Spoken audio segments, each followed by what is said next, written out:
Semiotics is as natural to us as written language, but has to be learned to be applied for effective visual communication. So, why does it have to be made so difficult? For semiotics to be applied pragmatically, the semiotic sign action, semiosis, is dependent on a crucial factor. Not the client or the creative, but the audience. How does their lived experience help them interpret what has been semiotically encoded? Welcome to Semiosis 101 Season 2's 15th semiotic video. If you've watched Semiosis 101 videos before, then you'll already know I am Dave Wood. Season 2's semiotic theme is a semiotic Rosetta Stone, which is a metaphor to the unlocking and design-centric translation of Charles Sanders Peirce's semiotic theory of semiosis, sign action. Why do you need Semiosis 101? Peirce's writing and terminology is very obtuse. In the next few Season 2 videos, I will be focusing on methodologies to help creators to gain insights from their target audiences to encode semiotic sign action. But first, in this week's video, I will prepare the way with another quick review of two books I have found useful on this topic. One will be on what are phenomenological methodologies, and the other will, well, hit subscribe and I'll explain. Arguably, the logic of design is abductive reasoning, a form of logic that is not concerned with truth or scientific proofs, but on what is a workable hypothesis. This does not mean abductive reasoning hypotheses are lies, untruths, or erroneous claims. They are currently the best working knowledge until more data is available. Just because a character in literature is the construct of a writer, it does not mean that that fictional character cannot show truths about reality. The visual, multisensory world of cinema can also show reality through the lens of creativity and fiction. So, from a semiosis context, the first two books I will be reviewing is Peter Wollen's Signs and Meaning in the Cinema. Then the second book this month will be Max van Manen's Phenomenology of Practice. With a working hypothesis, abductive reasoning, rather than a truth, deductive reasoning, or scientific proof, inductive reasoning, creators can, during ideation, begin to design or illustrate to their target audiences on minimal audience insights. After all, initial sketching of ideas comprises nothing more than shapes, lines, marks, colours, etc. that suggest the qualities to and resemblances of possible ideas. At this initial stage of ideation, these are merely iconic representations of possibilities. As more insights are made from the target audience's mutual lived experience, this working hypothesis can be improved. Details can be added, wrong assumptions can be discarded. A working hypothesis of who the target audience are can be fleshed out like a fictitious film character. In interaction design, this is called a persona, but more on them in the next two videos. The first book this week steps into the cinema with Peter Wollen's highly influential film studies book, Signs and Meaning in the Cinema. I've already stated in earlier videos that I class myself as a cinema goer myself. I did this in the context of attempting to provide an example of Peirce's logic of design, abductive reasoning.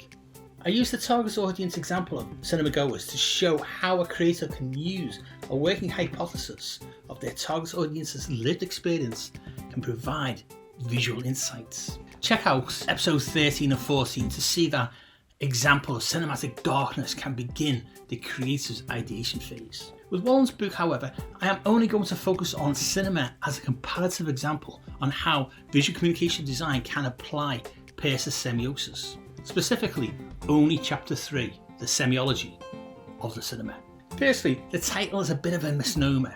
Wollen decides to use the Caesarean term semiology, while in fact championing Peirce's pragmatic semiotic theory that we know as semiosis, sign action. Do not be mistaken by the chapter title. I nearly was. I only came across Wollen's book in 2022 when a friend offered me it for free. I've stated in Season 2's book reviews that the index at the back of theory books will be the designer's and illustrator's ally. Thanks to searching Wollen's index for Peirce, I read this chapter despite the misnomer and was thankful that I did. Wollen provides the visual communication focused reader with a very clear differentiation between Peirce and Saussure and Barthes. between semiosis and semiology, and ideas how Peirce's iconic and lexical and symbolic science affect aesthetics. There's a lot in this chapter on Peirce, and Wollen writes with clarity about Peirce's triadic classifications of representing the concept, as we call it, Peirce's object. For the creative lay reader trying to understand this part of semiosis, pages 102 to 103 are wonderfully succinct in offering a summary. Wollen refers to this triad of Peirce's as elegant and exhaustive. He reminds the reader that Peirce did not consider iconic and lexical and symbolic representation as mutually exclusive. The immediate comparative take-home from this chapter for us is Wollen's statement that cinema's aesthetic richness comprises of iconic and lexical and symbolic states, that none of them can thus be discounted as they co-present in the aesthetic. At the end of the book's 5th edition, Wollen is not convinced by Saussure's semiotic model for the cinema. It seems that Wollen and myself have arrived at the same conclusion about how Peirce's semiotic model offers more to creatives, whether filmmakers or designers and illustrators. There is much more in this chapter of value, but limited time in this video, so I will be drawing on Wollen over the following 2 videos. We will also be drawing on the cinematic concept of characterizations to help semiotically inform creatives of target audience motivations too. But now we will turn attention to the second book, Max van Manen's Phenomenology of Practice, Meaning-Giving Methods. This provides insights to methodologies to underpin creators' working hypotheses on their target audience. Semiosis is underpinned by a phenomenological framework. Peirce frames the semiotic sign action in 3 states: firstness, secondness, and thirdness. What this book provides us with are methodological ideas we can apply. Max van Manen's Phenomenology of Practice is the second of his books I have, the first being Researching Lived Experience, which I also recommend.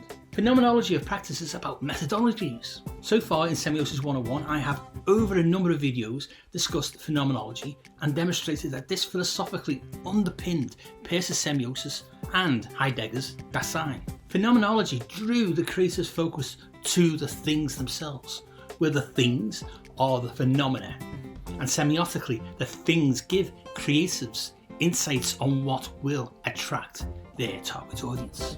But how can creatives discover, understand, gain insights from these amorphous things? Well, Van Manen's book offers creators a range of methodologies from which they can explore and find the best methodological fit to their individual practice. He offers the reader a broad range of meaning-giving methods for doing inquiry. Before I state which methods I personally have used in the context of semiosis, let me just go through his contents to demonstrate the range of methodologies designers and illustrators can explore. In the book there are 14 chapters ranging from beginning a phenomenological inquiry through methods and conditions up to how to write up your findings. Chapters 1 and 2 are a must read for the novice to orientate yourself. Then my recommendations are as follows. Chapter 3, Phenomenology and Method of Methods. Chapter 5, Hermeneutic Phenomenology and George Gadamer. Chapter 8, The Hermeneutic Epoch Reduction, Openness. Chapter 10, Existential Methods, Guided Existential Inquiry. Chapter 11, both the Phenomenological and Hermeneutic Interview sections. Recently in Semiosis 101 we have begun to explore Abductive Reasoning, hypothesis, as the logic of design, so chapter 12 is of interest too. In the last 3 chapters, Van Manen begins to pull things together into how to analyse and communicate phenomenological insights. In chapter 12 there is a section on the reduction, production and abduction, which may be of critical help to some. Personally, I have myself utilised and synthesised a hermeneutic semiosis methodology in my PhD. This was prior to buying this book, and I had developed my mixed methodology from a range of other qualitative methodologies. I did find his other book, Researching Lived Experience, extremely helpful in guiding me, and I probably would have developed my own doctoral methodology more quickly with Phenomenology of Practice. If I was a novice, after reading chapters 1 and 2, personally, I would then explore the sections I have outlined in the chapters 3, 10 and 11. I cannot recommend enough the semi-structured interview technique. To end this 15th season 2 video, we can conclude that the lived experiences of our audiences can provide insights to help us semiotically visually communicate to them. To gain insights on our target audience, these two books offer us, firstly, Wollen offers us the semiotic prism of cinema to influence how we can visualize our audience as characters.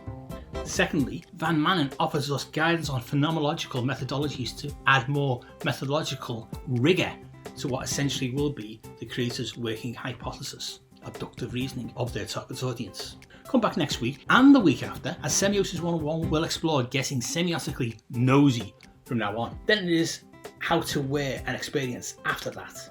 In those videos we will explore how we can learn from cinema and phenomenological methodologies to gain audience insights. I am Dave Wood, a design educator and researcher, a published design author, and I've worked commercially as both a freelance illustrator and graphic designer. The guy behind the theory, Charles Sanders Peirce, was a philosopher, a mathematician and a theorist, but he was not a creative. Each week on this Scout Scott Semiosis 101 YouTube channel, I will post at least one 10-minute explainer video on an aspect of Peirce's pragmatic semiotic theory. Each video will feature a take-home piece of applicable semiotic theory, and they do interconnect to build up your understanding of semiosis. Each free Semiosis 101 10-minute video will use design-centric terms instead of theoretical language. As a fellow creative and a published design author, I have a link in the description to my Scout Scott website. If you're interested in reading my Semiotic Rosetta Stone academic writing, then you can visit my academia.edu link in the description.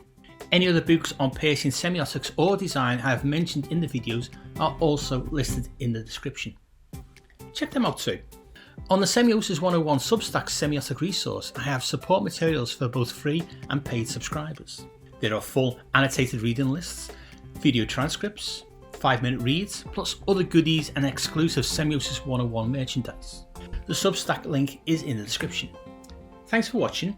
Check out the other Semiosis 101 videos, like and share them with your friends, and hit the bell and subscribe buttons to be notified when next week's free Semiosis 101 video is published. You can also follow Semiosis 101 on the socials for updates.